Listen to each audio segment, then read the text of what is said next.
Napoleon, Lenin, Stalin. They backed Adolf Hitler.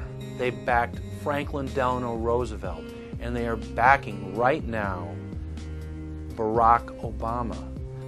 The banking cartel had established a beachhead in 1913 through the Federal Reserve Act. In 1947, they set up a parallel shadow government through the National Security Act. From 47 on, the national security state began the long process of absorbing federal and state bureaucracies, while at the same time undermining the constitutional power of Congress and dominating the executive branch. By controlling the issuance of currency and credit, the private Federal Reserve was able to buy up most of the Fortune 500. And if a company wouldn't sell, the bankers would unleash federal regulators to run them out of business. Private central banks in Europe, the United States, and England took taxpayer money and loaned it at over 30% interest to third world nations. The bankers would then bribe the leaders of those countries not to pay back the loans. Their third world puppets would sign agreements stating that when the country defaulted, the banks would be given all the natural resources and infrastructure of the once sovereign lands. But worst of all, the countries would pledge future taxes paid by the people in perpetuity as profit to the private banks. By the year 2000, there were few nations that had not fallen to the designs of the money power. The globalists were now ready to start their final phase of world government takeover, the destruction of the Western nations' economies. To carry out their final takeover, they first removed banking regulations like the Glass-Steagall Act in the late 1990s. This allowed their front companies to issue unlimited credit to the world and to set up colossal Ponzi schemes, the likes of which the world had never seen. The scams were advertised by the controlled corporate media as completely legitimate. Because of the fantastic returns, private investors, corporations, state and local governments invested heavily. They had taken the bait, hook, line, and sinker.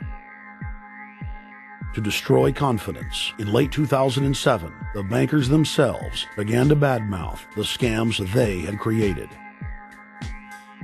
Next, the central bankers cut off the tsunami of fiat money that they had been using to pump up the bubble.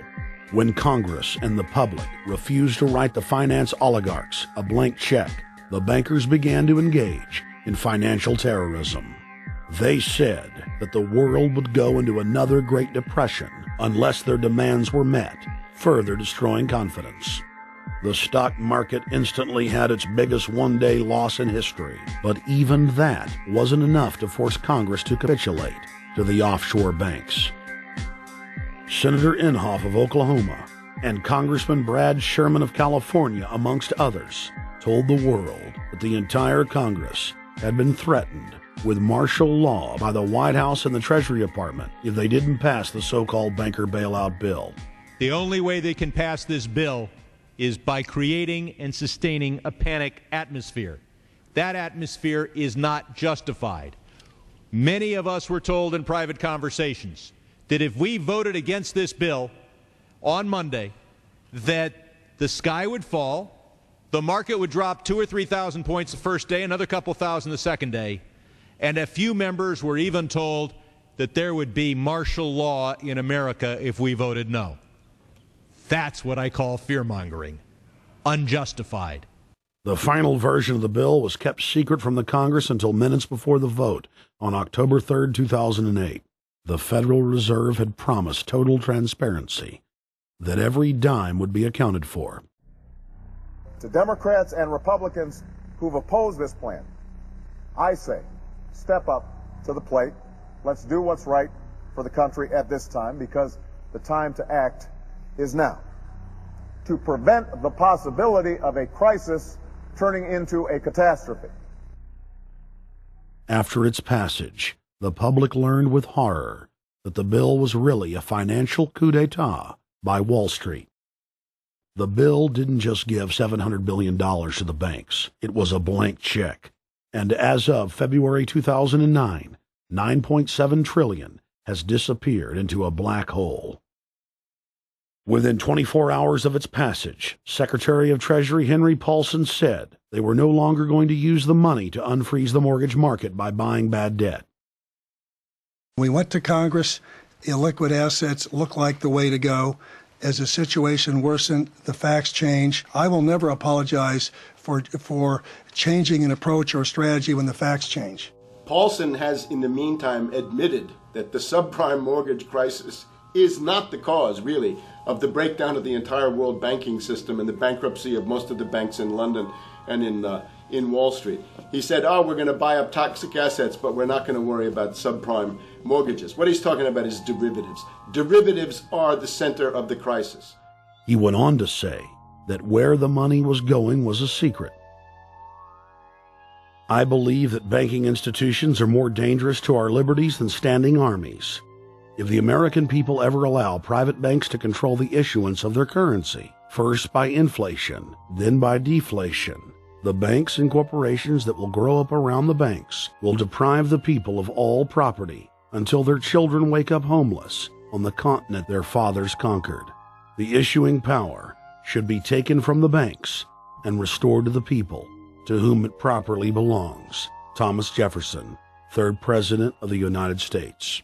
Secretary Paulson came in with the Vice President and Fed Chairman Bernanke and made all these assurances that there was absolutely a critical, immediate need to get rid of the corrosive derivative products, all the different names for this, ubiquitous, sub-S retraded credit default swap, blah, blah, blah, blah.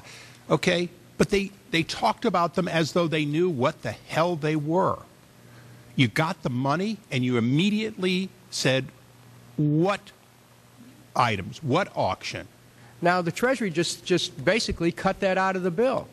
And what we have here is a situation where banks are hoarding the money that they're getting from the TARP. They're using the money to purchase other banks.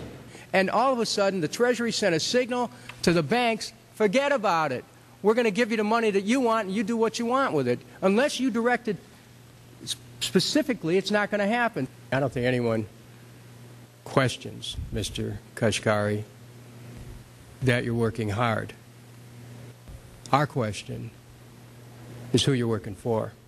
Throughout its passage, President Bush and Senator Obama worked in tandem to get Congress to pass the bill without even having time to read it, despite the fact that in major polls, 98% of the American people were against the bill.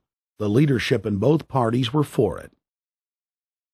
And I really want to commend Barack Obama, because as we were involved in the this and that and different provisions of the bill to persuade people, he really gave them confidence that this was the right decision for the American people, even though it wasn't, in our view, a great bill for them to vote on. I want to take a particular moment to also thank an individual who's not here, and that is Barack Obama, who made numerous calls not only to all of us, but to members of our caucus, and helped us gather the votes on the Democratic side to pass this legislation.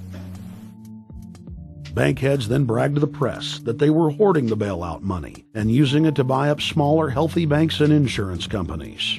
Their plan was working like a charm. Next, the central bankers loaned the federal government back $787 billion of our own money at interest for President Obama's so-called stimulus package. And just like the banker bailout, Congress was given less than an hour to read the 1,070-page-plus stimulus bill.